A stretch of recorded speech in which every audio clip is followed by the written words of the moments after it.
Welcome to this session. My name is Renee McCormick. I'm with the National Math and Science Initiative, and I'm ever so glad that you are here. We're going to continue our discussion of biochemistry and focus primarily on water and the fitness of water in our environment here on Earth. So one of the first things that we have to discuss is this unfortunate thing, unfortunate for how it's named, the hydrogen bond. The hydrogen bond is really an intermolecular force, and unfortunately, I always like to put the bond in quotes because unfortunately it's called a bond. It's not a true sharing of electrons the way a true covalent bond is a sharing of electrons. It's really an intermolecular force, an electrostatic attraction between fluorine, oxygen, or nitrogen, and the fact that those elements often have unshared pairs of electrons and a hydrogen on a neighboring molecule. So the hydrogen, to do the hydrogen bonding, has to be bound to either oxygen, nitrogen, or fluorine. If it's bound to any other element, it's not a candidate for hydrogen bonding. And then it's going to set up that hydrogen bond between itself, the H, and an F, an O, or an N. So this one right here is the best representation because each one of these oxygens has two pairs of unshared electrons, two lone pairs, if you'd rather talk about it that way. That's a little easier to kind of spit out. So indeed, each water molecule can make two hydrogen bonds with obviously two separate and different water molecules. This is this networking thing that makes water stick together and makes a nice drop, and it accounts for a lot of the properties of water. But you're going to become very eloquent at explaining how the hydrogen bond accounts for those properties. So we already know that all living organisms require water. We have not found water in any of our space explorations, which means we haven't found life in any of our space explorations. Our cells are surrounded by water and contain water. So most of our cells themselves are about 70 to 95% water. And the reason the Earth is inhabitable is because so much of the Earth is covered in water. Because water does a lot of things that make life possible, and we're going to talk about most of those things today. These are the four big ideas that you need to encompass when you want to talk about water and all of its properties. So water is cohesive and adhesive. What's the difference between those two terms? Think about it. Co is a prefix in the English language that means together. So this means that water molecules stick together. Adhesive, like an adhesive bandage, a band-aid if you will, is something that sticks to something else. So an adhesive, like a glue, sticks two things together. So this means that water sticks to other molecules, but there are some caveats on that. These molecules must be polar for that to happen. So you know that water sticks to glass, right? Well, glass is comprised of polar molecules, so that's why it sticks there. So we've got to be able to talk about the cohesive and adhesive behavior of water. This is best done in the context of botany when we talk about transpiration and water flow from the root all the way up out the stomata of leaves on a tree.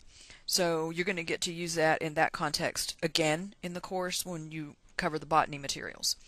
Water's ability to moderate temperature is also very, very big in the ecology section, which I suspect you've already experienced, shall we say.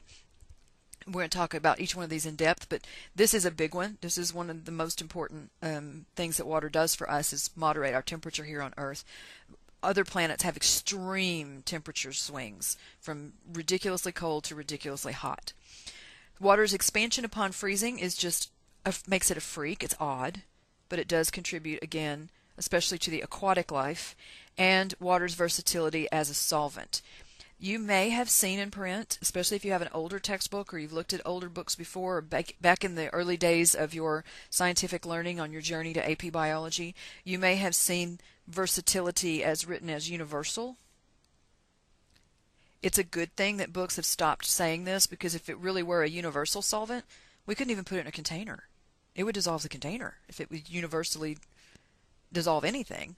So versatility is a far better word. So if you've unfortunately been pre-programmed to say water's a universal solvent, try to reprogram your writing to say it's a versatile solvent. And then I just couldn't resist the pun on all of this being about polarity and the fact that water is polar and that ice floats and all of these things with a polar bear. I know it's corny, but it made me smile. All right, there's an animation that I'm about to play, and that animation is going to let someone else talk to you. But if a picture is worth 1,000 words, I think a moving picture that is narrated is worth at least 10,000 words. So it's going to take about 5 minutes to run through this animation, so get comfy and cozy. Life is based on water, primarily because of water's solvent properties. Understanding this and the other properties that make water so important means understanding water's molecular structure. Any molecule can be represented in several ways, each having particular advantages. Molecular formulas, for example, are compact and indicate the number and identity of atoms in the molecule. Structural formulas show the bonds between atoms. Ball and stick models take up more space than structural formulas, but include information about bond geometry. Space-filling models are not as easy to read as ball and stick models, but they depict the spatial relationships between atoms more accurately. Water is a solvent for many of the molecules in living organisms, primarily because it's a polar molecule. The oxygen atom in the water molecule has a high electronegativity. This means that electrons shared by the hydrogen and oxygen atoms are more attracted to the oxygen than to the hydrogen. This unequal attraction of electrons generates partial electric charges within the water molecule. The oxygen atom has a partial negative charge, and the hydrogen atoms have a partial positive charge. Therefore, a water molecule as a whole has positive and negative ends. The molecule is polar. When two liquid water molecules approach each other, the partially negative oxygen atom of one water molecule is attracted to the partially positive hydrogen atom of the other water molecule. Hydrogen bonds form between water molecules, causing them to stick together. These same hydrogen bonds form between water and other molecules that carry charges. Here's an example of how water acts as an efficient solvent of table salt or sodium chloride. Water molecules surround the sodium and chloride ions of salt. The oxygen atom in each water molecule, with its partial negative charge, bonds to a positively charged sodium ion. The hydrogen atoms of the water molecule, with their partial positive charges, bond to the negatively charged chloride ions. Water's polarity makes it an effective solvent for charged or polar solutes. The hydrogen bonds that form between water molecules are responsible for one of water's most unusual properties. Although solids are usually denser than liquids, water expands and becomes less dense as it changes from a liquid to a solid. This property allows ice to float on water. Let's examine why ice floats on water. In ice, each water molecule forms 4 hydrogen bonds with 4 adjacent water molecules, giving the ice an ordered lattice structure. In this structure, the hydrogen bonds overcome the motion of the individual water molecules, holding them in a fixed 3-dimensional pattern. In addition, the water molecules are spaced farther apart, making ice less dense than water. As ice melts, hydrogen bonds are broken, and the water molecules are free to move closer together, forming liquid water. Liquid water, therefore, is more compact or denser than ice. What would be the implications for life if ice were denser than liquid water? The hydrogen bonds between water molecules are also responsible for another unusual property of water. A great deal of heat energy is required to change water's phase or state from solid, ice, to liquid, or from liquid to gas, steam. Water has an extraordinarily high specific heat or capacity to absorb energy. Specific heat is measured as the amount of energy required to raise the temperature of 1 gram of a substance by 1 degree Celsius. Water's specific heat is unusually high because it contains many hydrogen bonds. A large amount of energy is needed to break the hydrogen bonds between the molecules before heat is transferred. Although liquid water is denser than ice, the molecules in liquid water move more freely. Entropy, which is a measure of the disorder of a system, is higher in liquid water than in ice. Notice that liquid water continues to absorb energy before it becomes water vapor.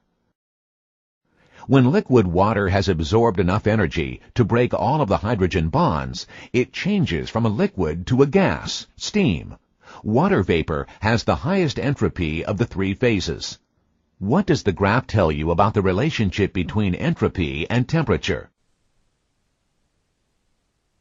I want to talk a little bit more about this graph. You may have seen this graph before with energy on this axis. And that's what I really want to talk about, the difference between the potential and the kinetic energy changes that are taking place here. But also, somewhere in your journey to AP Biology, you may have learned about specific heat and Q equals mc delta T. Some people call that MCAT because it kind of looks like MCAT.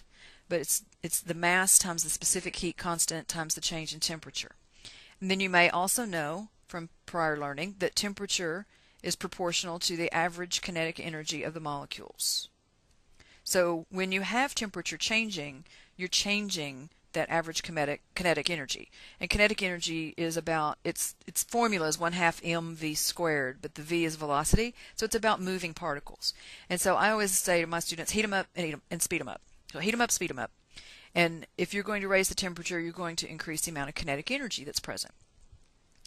So you can't use Q equals mc delta T on these two portions of this graph, because the change in temperature is 0. They have this little weird gray line showing you that this is the freezing point of water, and this little weird gray line coming up here to this is the boiling point of water, which is why we have these phase changes going on these gray lines in this graph. But what's happening How does when water the get from the temperature is roots of a tree to changing its is that leaves? you're The increasing evaporation of kinetic water energy. from leaves moves water Anytime there's molecules a up from the slant roots. going on this graph, The evaporation but on exerts a these two pull that is vertical relayed pieces, downward along a you string can't of water use Q equals molecules mc delta from T. leaf If to you've had a root. chemistry course, you're going to say that Hydrogen the Q bonds cause is water equal molecules to the to stick heat, together, the delta a H phenomenon of called vaporization cohesion. times As each water the molecule quantity that you evaporates, have. it pulls on the next water molecule, and Usually it pulls moles. on the next. All right, point being, what we're really increasing here on these This straight relate- portions, these vertical portions, is the potential energy. And that's what I wanted to point out. That because you know some of these energy concepts, I'm just trying to tie the little bits of pieces that you know that make you, I don't know, smart enough to be a little dangerous, and combine them into a full storyboard, so to speak. So as we warm a sample up to 100 degrees, as we warm a sample up to 0 degrees, Is the pull of we evaporating are water adding thermal molecules energy into all the the way situation. down to the roots. But the hydrogen bonds, 6 of them to be exact, How does have water to get be from the broken roots of a tree in to order its leaves? for the The structure evaporation of ice water from to leaves collapse. moves water So that's molecules going to up take from a the while roots. to get enough energy. The put into the evaporation system to do exerts a that. pull that is And relayed then the downward along a molecules string of fall water apart. They fall molecules out of that from leaf crystal to lattice root. that is the ice crystal, and we can warm Hydrogen them bonds again cause water to get to molecules liquid. to stick But together, we have to add a phenomenon much called greater amount of cohesion. potential energy into the As system each water in order molecule to get those evaporates, it molecules to pulls on the separate next completely. water They're still molecule, hydrogen-bound and it in pulls the on the liquid next. phase. They're just not in the This free relays the hexagons pull that of you saw evaporating in water the solid molecules phase. all the way So down to the gas roots. molecules are far more The energetic. cohesion of steam will water burn helps to you, keep so gravity it from carries a pulling lot the of water thermal energy with molecules it. back down. But you have a much more energy required to go from liquid to gas than you do from solid to liquid. Part of this course is being able to look at graphical data and be able to explain it, interpret it, internalize it, and again, write about it. And so I just wanted to take this moment to do that.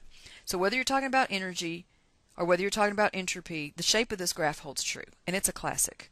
Every student everywhere should be able to interpret this graph. What causes water molecules to both cohere and adhere? Go ahead, guess. Yep, our good buddy, that intermolecular force we unfortunately call a hydrogen bond, because the word bonding is a totally different kind of concept. But cohesion is when water molecules stick to each other.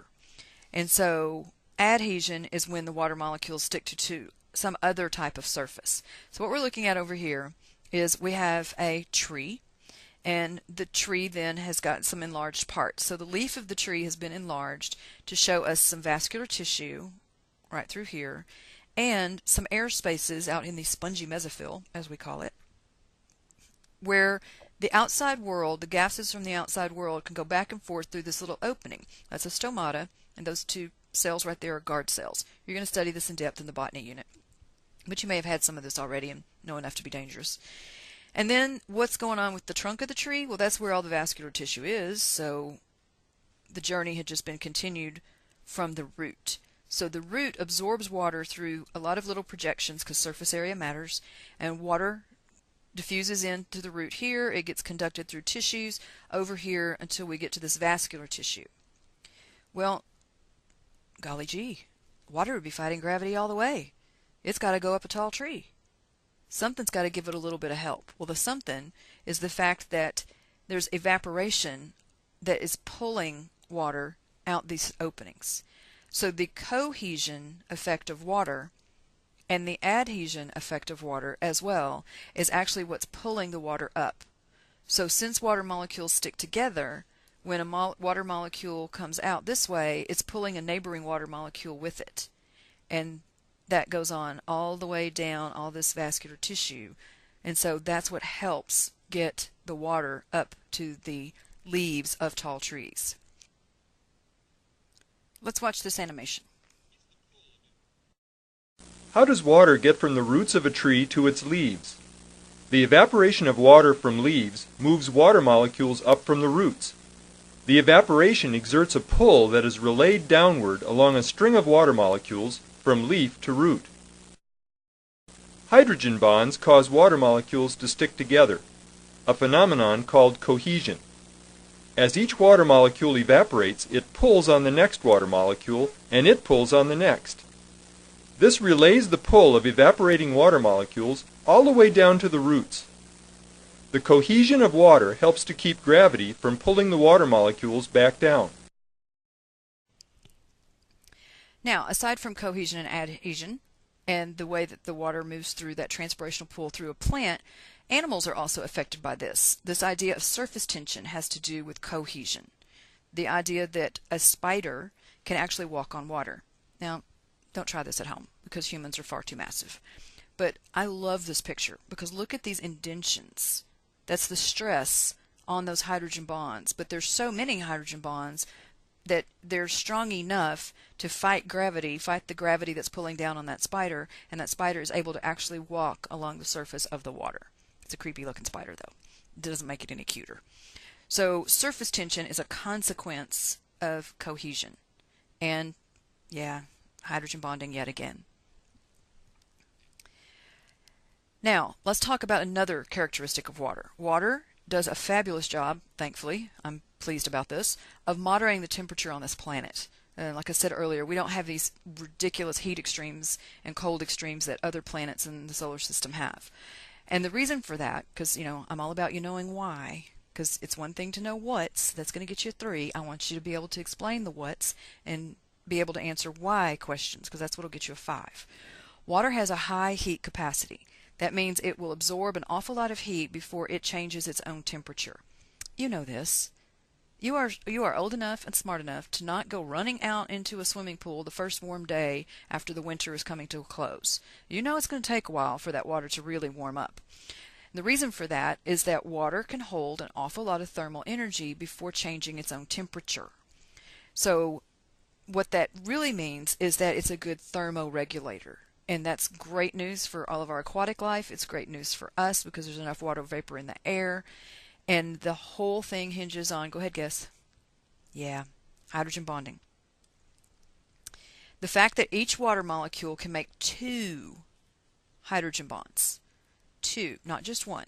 Because remember that there are 2 unshared pairs of electrons on that oxygen. And so a hydrogen from another molecule and a hydrogen from yet another molecule can set up these intermolecular forces that we call hydrogen bonds. So that means that they really, get it, are attracted to each other, so more energy has got to be added to the situation if you want to separate them. So also remember yet again that temperature is a measure of the average kinetic energy of a sample of molecules. And so we've got to put a lot more energy in there if we want that kinetic energy to take place and separate those molecules. Now, we should also discuss this effect as it relates to air because you know that there's water vapor in the air. That's what humidity is. And so the more water vapor in the air, the more heat the air can absorb. So when you talk about coastal large bodies of water, even giant lakes like the Great Lakes of our country, that these large bodies of water absorb heat from warmer air and release the stored heat to cooler air. And again, thermoregulation takes place. So formulate an explanation. Take some time. Go ahead and pause me and take some time to formulate an explanation for the temperature data that you see below. And this is a big skill for you because one of the things that's happening this year on the AP Biology exam is this idea of students being able to look at data they've never seen before and make sense of it. And so this is a good practice run for you. So your explanation, because we also have to teach you to write. I know you've had English teachers your whole life, and they've been teaching you to write, but they don't teach you to write the way we need you to write. You write differently for a free response essay in biology than you do in English. And so your explanation should address the properties of water as they relate to this idea of water being a thermoregulator. So put me on pause, take a few minutes, look at the data, and come up with some explanations.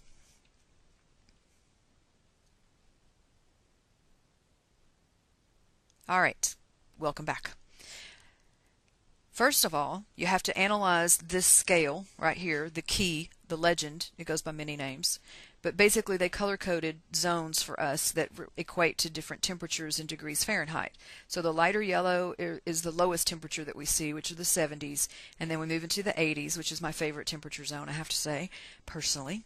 And then the 90s. And then this darker region over here, San Bernardino and Palm Springs, etc. I'm thinking that is kind of hot. 106, even if it's a dry heat, as they say in Arizona. I'm from Texas, and 106 in Texas will just about kill you. All right, so what's happening? We have the Pacific Ocean out here. It's the lowest temperature at 68 degrees. As we move toward the warmer earthen part of land going on the coastal shore, notice that the temperatures increase, but the water is acting as a heat sink. Because it's really, really hot over here, and as we get to more humid areas, it cools down. More humid areas still, it cools down. And when you get in a little bit farther, the Pacific Ocean itself can get really cold. So it's sinking the heat, this ridiculous 106 degrees Fahrenheit heat, and actually the way the wind blows and things matter, but it's actually helping absorb a lot of the heat to keep our planet from just frying in the sun's energy. So you need to be able to talk about such things. We'll get a lot of practice doing this throughout the course. So speaking of cooling, gentlemen, do you ever sweat? Ladies, do you ever perspire? Evaporation is the transformation of a substance from liquid to vapor. That's what evaporation is. So your liquid is your sweat, and when it just disappears, those molecules didn't disappear. They actually just vaporized, got farther apart, and your feeble little eyesight could no longer detect them because they're too tiny when they're not all clumped together.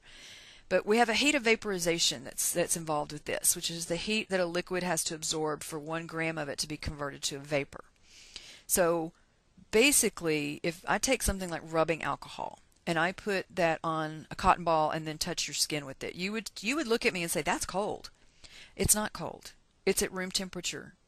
The bottle is at room temperature. But what's happening is because the alcohol molecules are not as tightly held together as something like water, then we're actually using the heat of our own body to aid in that evaporation. So that cools us down, and the thermoregulators and thermosensors in our nervous system are saying, hey, that's an absence of heat, which we call cool. But with sweat and perspiration, we have evaporative cooling, and it's a good thing because there's a lot of folks that live in really warm climates or work out of doors all day, and they really need to sweat. Sweat's a good thing. So the evaporating and cooling of the water helps stabilize its temperatures in organisms. Now, sweating is great for humans, but there are animals that don't have much when it comes to sweat glands. There's a myth that dogs don't have any. That's not true. They have some. They just don't have many. So panting in the animal kingdom is another way to basically let the moisture in the mouth area evaporate, and that's going to take some heat away from the animal, and that's going to cool the animal. So just a recap, here is our ice, our solid state, with these big giant hexagonal holes. See that big giant hole in that arrangement? Making the hydrogen bonds between molecules that keep this big open empty space. Very, very different from what you see over here in the liquid phase. Those molecules are crunched much closer together. The molecules that you see over here that are lighter are actually behind the screen or in front of the screen. They're trying to represent it in three-dimensional. So look at the spacing between the ones that are in the plane of this screen, which are the ones that are nicely colored and intensely colored. These are much, much, much closer together over here in the liquid water than in the vapor. And water is a freak about this. Most substances on this planet actually move toward compacting when they freeze. The molecules get closer and closer together as they cool and cool and cool and actually freeze into the solid state. Water isn't like that. Water actually expands. It has its maximum density at 4 degrees Celsius. So ice floats. It is not normal for a solid to float. There are a few others on the planet. I'm trying to remember off the top of my head. I think, antimony, bismuth, gallium, germanium, and silicon come to mind. There are others, but those are the ones that as elements actually do this as well. So it's very bizarre. Very few substances have their solid floating because the solid should be more dense, not less dense than the liquid. But again, water reaches its maximum density at 4 degrees Celsius, which is fantastic news if you're a fish. Because if ice sank, all the bodies of water would eventually freeze solid and make life impossible on Earth. No aquatic organisms could survive that. And so the hydrogen bond is what keeps these big open spaces. That's what makes the solid water less dense, and that's why ice floats. So let's talk about, I'm going to go back a slide just so I can have a spot to write. Let's talk about a lake freezing, because this is maybe something that you've heard before. You may have heard folks talking about, oh, the lake's turning over. And that usually happens at a change of season. So if your public water supply starts to taste bad for a few weeks as the weather is warming up, when winter is thawing out, literally, then it's going to displace water. So let's talk about that lake idea for just a second. Pretend I can draw, and pretend this looks like a side view of a body of water. I'll put little waves at the top to make it look a little better. And in this water, it's currently fall, approaching winter. The temperatures are dropping outside. The ambient temperatures are approaching the 40s in Fahrenheit, and the wind's whipping across this water, and the air is cooling this top layer. So the top layer is going to cool from, say, 10 degrees Celsius to 5 down to 4. When this layer of water up here reaches 4 degrees Celsius, that's its maximum density, and it sinks to the bottom. And when it does that, it's going to displace the water at the bottom, which is going to carry with it, because there's movement in this water, it's going to carry with it like some dirt and some silt and some things that kind of are a little bit icky and come up to the top. The fish like that, actually, but humans, if you're going to drink, not so much. So now what happens is that we've got this layer of 4 degree Celsius water. We've still got more water above it. So once again, same song, second verse. Cooling, the wind is cooling, the wind is cooling. We get another layer, and it reaches 4 degrees Celsius, and it also sinks. I know what you're thinking. So ultimately, isn't the whole thing going to be 4 degrees Celsius? You are smart kids. Yes, indeed. So when the whole thing is 4 degrees Celsius, the wind still is cooling the 4 degrees Celsius. So this top layer goes to 3 degrees Celsius. But it doesn't sink, because that's less dense. So it floats, which then allows it to go to 2 and 1, and finally the magic moment of 0, where we have ice. The thickness of the ice is going to vary based on how much water was there, how much insulation is there, how cold the environment is, etc. But we're going to have this phenomenon of this ice lid. That's what we're seeing right up here in this picture. This lid of ice, which lets our aquatic animals and plants and things survive, at least to live to reproduce another day through the winter. So when the weather warms up in the spring, then this 3 degrees is going to start warming up and warming up and warming up, and when the ice melts, I'm sorry, the ice melts, and it's going to go backwards from 0 to 1 to 2 to 3 to 4, and when it gets to 4, this water has increased its temperature because it was nice and insulated from that cold wind. But when this ice is melted and it gets to 4 degrees Celsius, we're going to have this sinking again, and the lake turns over yet again. So it happens twice a year. All right, so let's talk about water as a solvent. It is very versatile. We mentioned that in the very beginning of this recording. But we need to get some big people words into your vocabulary, and you need to use these words.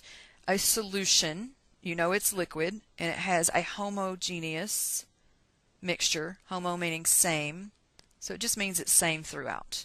So if you look at a glass of iced tea, well, not iced tea, let's just look at a glass of tea, don't put the ice in, just tea, then you've got a homogeneous mixture of tea particles dispersed through an aqueous solution. If you look at milk, it's a different story. Milk is actually a suspension. It's a suspension of fat globules into an aqueous solution. But a homogeneous solution won't settle. That's the big deal, is it won't settle. I know, you're thinking chocolate milk settles. That's a suspension. All right, a solvent is the dissolving agent. I like to think of it as the dissolver, while the solute is the substance that is dissolved, or the dissolvee, and an aqueous solution is one in which water is the solvent.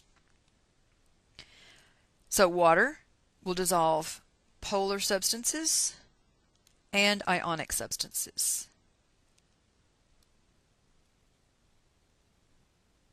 So here we have our good buddy table salt, where this is Cl and this is Na, and the water molecules solvate that sodium ion.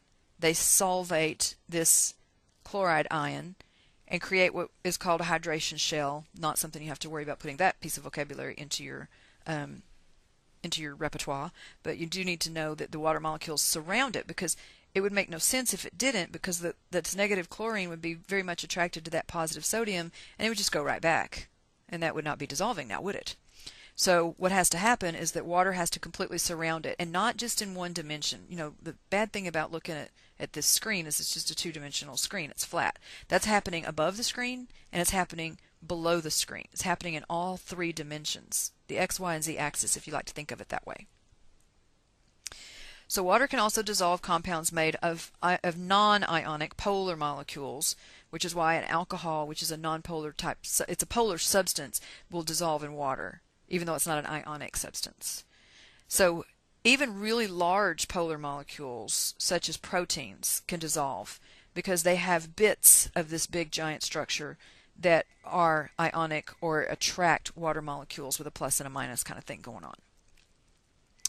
All right, so hydrophilic versus hydrophobic. More big people words. But these are easy ones, because you may not be aware that the disease rabies, you know, like you get your dog or cat vaccinated against rabies. Rabies was a big issue before we figured out how to do that vaccine thing. And it was called hydrophobia, because animals that were rabid were always around bodies of water, and so people learned to be cautious about that, because the part of the symptoms of the disease is that it dehydrates the organism, and so they're constantly in search of water. So it was called hydrophobia. So you know that a phobia is a fear. So hydro, water, phobic, fear. These molecules are water-fearing.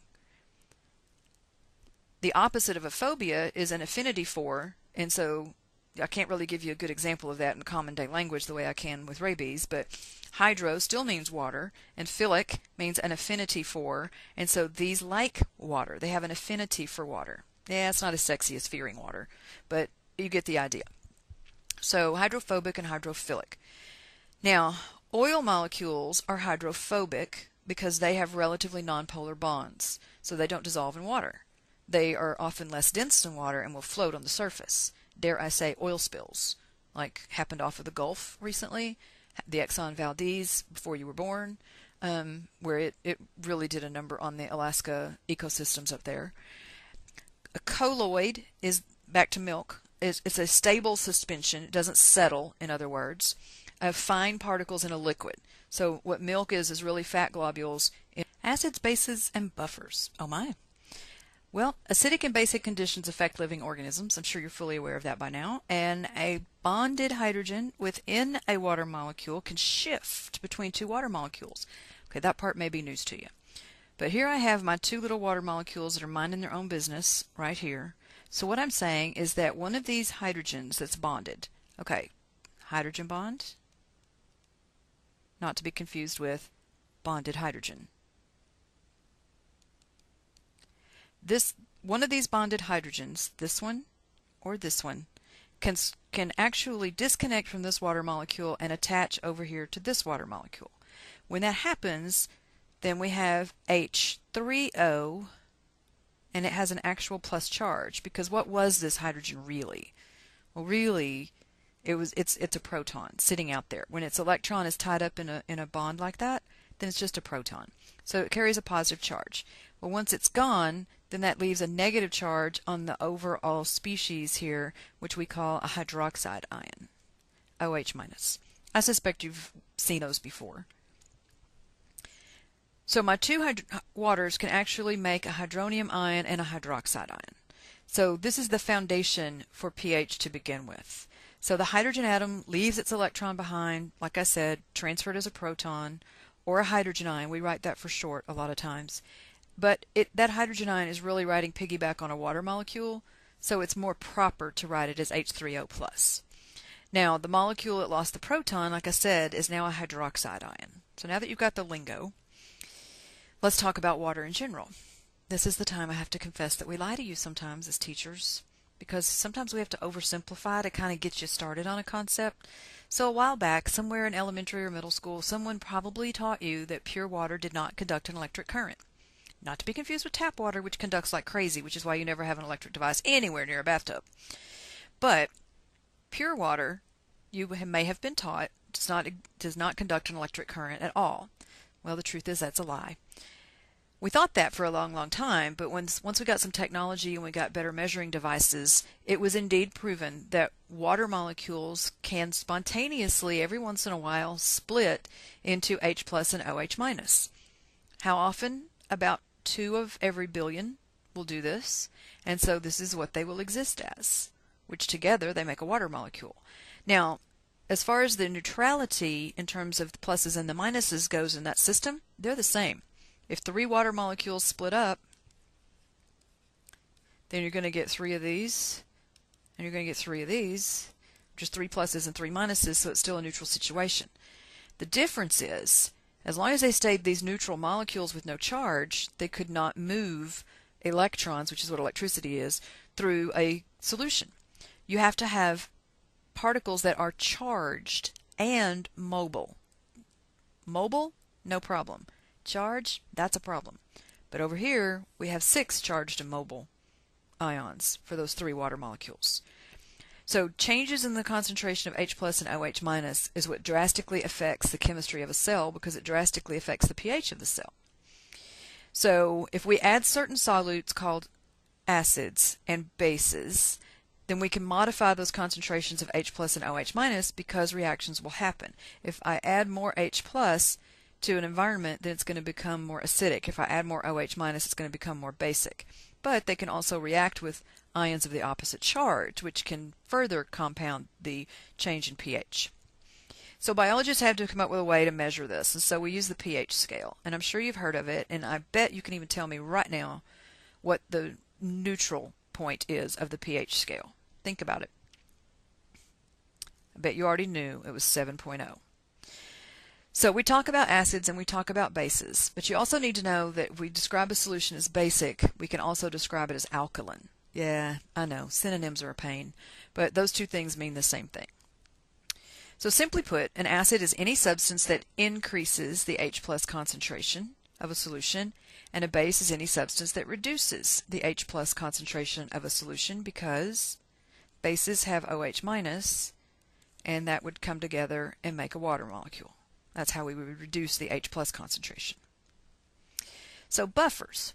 Buffers are, I'm going to give you the definition, they are a solution, an aqueous solution I should say, which to me solution implies that, but a solution of a weak acid or base and its conjugate.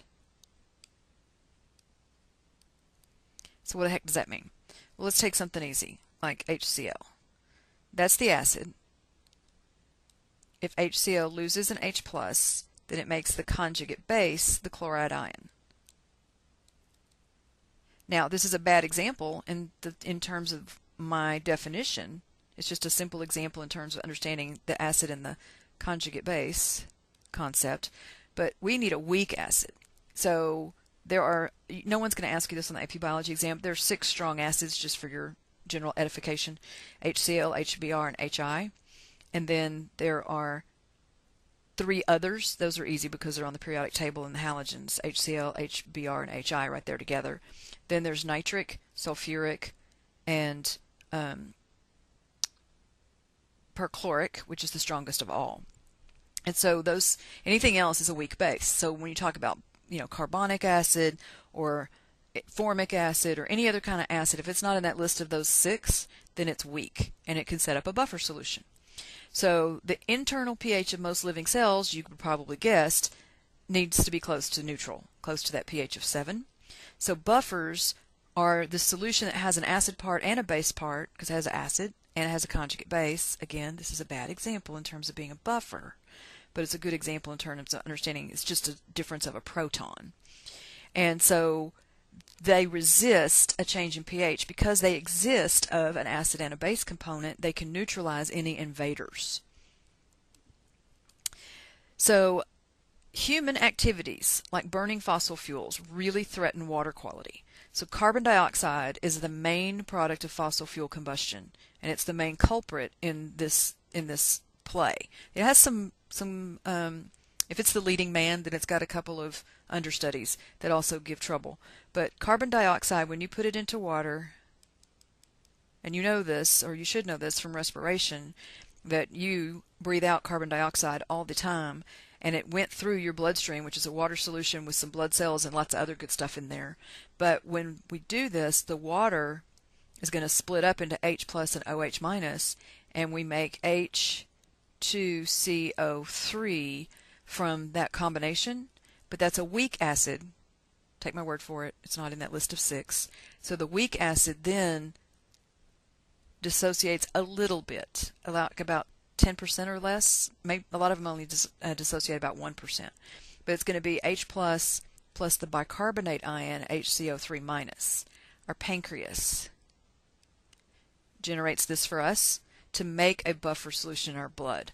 Our blood, luckily, is buffered at a pH of about 7.4, which means if we consume something, like we eat it or drink it, that's a bit on the acidic side, like a soda pop or a piece of fruit, we don't go into a coma because our pH is all out of whack. And we can also consume something like milk, which is basic, and we still don't go into a coma because our pH is all out of whack. If I consume a base, the acid portion of the buffer leaps into action to neutralize it. If I consume a base, that's what I just said. If I consume an acid, then the base part leaps into action to neutralize it as well. So about 25% of human-generated CO2 is absorbed by the oceans. Okay, that's a lot. That's a lot of carbon dioxide going into our ocean from human impact. So when carbon dioxide is dissolved in seawater, it forms the carbonic acid, like I just showed you right there, and the process is called ocean acidification. So as seawater acidifies, the H plus ions are going to combine with carbonate ions to produce the bicarbonate ion, which is HCO3 minus. Not that anyone wants you to memorize that, just so you can follow along with this little diagram over here. So here's my airplane. I've got carbon dioxide coming down into the water, the ocean, and my carbon dioxide and my water make the carbonic acid. The carbonic acid in turn dissociates, releasing an H plus and the bicarbonate ion. So that H plus can react with carbonate and actually also make the bicarbonate ion. Another reaction they didn't show in this diagram is that I can go all the way to the carbonate ion. I could squeeze in here in the middle a reaction where my HCO3 minus lets off an H plus and we go all the way to the CO3 SO3 2- ion called carbonate. That's not very pretty, but you get the idea. Now, the one thing that's good about this is that we do need some carbonate along with calcium in the ocean so that we can build coral reefs. So the corals that make up the coral reef, their skeleton is made of calcium carbonate. It's their skeleton that's left behind that's created all of our coral reef. Acid rain is a huge problem, as you're already aware. I'm sure that you've studied something about acid rain in the past, and I bet some of you, even somewhere along the journey to AP Biology, did a report on acid rain. So acid rain occurs because we put non-metal oxides into the atmosphere, where the clouds are, where rain is formed. So these gases can go up through our atmosphere and coalesce in a cloud where they're combined with water. And every acid that you know is a combination of hydrogen and a non-metal. And so these non-metal oxides just make our oxyacids. So for instance, I can have H2SO4, sulfuric, which you may know. Its lesser known cousin, H2SO3. But even the ions behave as acids. I'm just taking an H plus off of the molecular acid and making the math work. So all of those have sulfur in them. So we think of it as any sulfur oxide, which it looks like the word socks, except for that subscript there. If it was up here, it looks like socks, and this looks like NOx, where I can do the same thing. You've heard of nitric acid, right? But there's also nitrous acid, where NO2 is added with an H+. So environmental folk often call them the SOx and NOx. It's kind of clever. Helps you remember it. And those react with water, like I said, to form strong acids that do a lot of damage. And they can fall in any form of precipitation. So acid precipitation is not only just rain, but it's also fog and snow, which sticks to surfaces for days and days and days. So this one, to me, is the most troubling. And to be classified as acid precipitation, the pH has got to be lower than 5.2. Now, acid precipitation damages the life in the lakes, and it also in any streams, any ponds, any runoff of water that even goes into agriculture and such. So it really affects soil chemistry on land as well. And then, it's just plain sad. Beautiful architecture that has survived for hundreds of years, that would be centuries, has just been admired, and we're ruining it. We've been ruining it pretty quickly in the last 100 years. So it's just tragic that that pretty face has turned into this kind of scary face. Now, the pH scale is how we tell the differences between varying degrees of acidity or alkalinity. So an acid, again, is any substance that increases the H+ concentration. A base reduces the H+ concentration. Again, because if I put a hydroxide in there, I make my good buddy water. So the scale was designed to compare only weak acids and weak bases. It is a logarithmic scale, and we'll talk a little bit more about that in the next slide or two. But I bet you knew that pH 7 was neutral, and so if you veer away from neutral, so I like to think of it this way as well. So whether you go vertical or whether you go horizontal, it's alphabetical on the scale, acid to base, so AB, you can't mess that up. And I'm getting farther and farther away from neutral. So an acid with a pH of 2 versus an acid with a pH of 4. Because this is a logarithmic scale, meaning log log, which is a base 10 log, that means that these two units are really the logarithm or the exponent on any number you want to write as 10 to the, put the log on there for an exponent. So instead of these two units, in other words, instead of an acid of 2 being twice as acidic as an acid of 4, the difference between those two spots is a 2. So that's actually 100, right? 10 to the squared is 100. So that is 100 times more acidic. Yikes. You know two other logarithmic scales, you just may not be aware of them. The decibels, you've heard about decibels in terms of measuring sound intensity. And the one you've heard the most about throughout your life is probably the Richter scale for measuring earthquake intensity. So when we talk about a 7 on the Richter scale versus a 5 on the Richter scale, again, the difference here is 2, so it's 10 to the 2 times stronger. That 7 is not just a little bit worse than a 5 on the Richter scale, it's 100 times worse. Explain that to everyone you know, because most grown-ups do not get it. So do your best to teach some grown-ups. Now, in any aqueous solution at room temp, the product of H and H plus and OH minus is a constant, and we can write it as the auto-ionization constant of water. So it would be H plus times OH minus is equal to 10 to the minus 14. Often you see it written as 1 times 10 to the minus 14. If we change the temperature, the 1 changes just a little bit, but the 10 to the minus 14 part stays put. So the pH of a solution is defined by the negative log of the H plus concentration. It looks all scary, but it is not. You can work a calculator. pH is equal to the negative log of H plus. So if we just said that this is 1 times 10 to the minus 7, and this is 1 times 10 to the minus 7, these little square brackets mean concentration in moles per liter, or molarity. I know you've heard of that too. So 1 times 10 to the minus 7 is the same as 10 to the minus 7. So it's the minus of the log of 10 to the minus 7, this being the log. So it's the minus of a minus 7, which is equal to 7. Therefore it's neutral, because these were the same. But if these start shifting, then I might have something like 10 to the negative 5, in which case the pH would be the negative of negative 5, which would be a pH equal to 5. Now the pH formula is on the formula sheet for the AP Bio exam, so you want to practice with a few of these calculations. No one's expecting you to do that without a calculator, okay? So chill. Now, this just kind of gives you a little bit more to sort of relate to things that are citrus fruit. They have citric acid in them, go figure. They are acidic. This has carbonic acid, but mainly phosphoric acid in it, which is also acidic. And so our saliva is right around 7. And so we're doing a number on it in our mouth when we put these acids in there. But you don't have to worry too much because you've got a pancreas.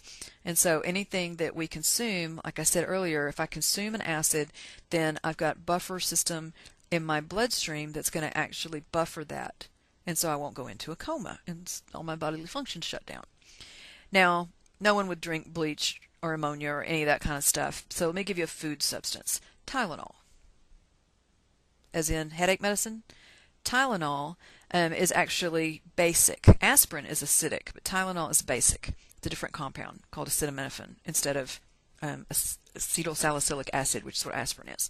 So Tylenol is basic, and if you've ever, you know this, if you've ever put, not a capsule, but the tablet, the powdery white looking tablet, if you've ever gotten that on your tongue because you didn't swallow it fast enough, it's a nasty taste. It's bitter.